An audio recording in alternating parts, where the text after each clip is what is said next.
Hello guys, blog to my channel. আজকে আমাদের গ্রামে নারায়ণজির পুজোর উপলক্ষে এনজি কাপ 2024 এই আয়োজনটি করা হয়েছে।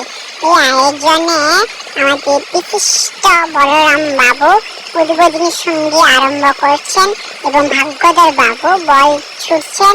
বলরাম জেনা বল ক্রিকেট ব্যাট ধরেছে, ক্যাচ ধরতে পারেনি এই মুহূর্তে, তাই এরপরে যে মিঠুনদা পরিচালনা করার সঙ্গে সঙ্গে গৌতম দাদু বিশিষ্ট মহাশয় এবং অমরেন্দ্রনাথ জানা বিশিষ্ট মহাশয়, গৌতম দাস বিশিষ্ট মহাশয় উনি ব্যাট করবেন।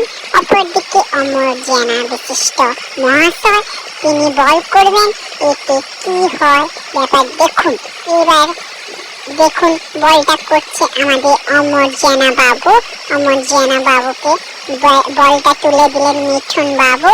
এবার বলটা করলো অমরেন্দ্রনাথ বাবু। বয়স হয়ে গেছে তাই সামনের দিকে এগিয়ে এলো, তারপরে বলটা করলো, করে মেরে দিল গৌতম বাবু।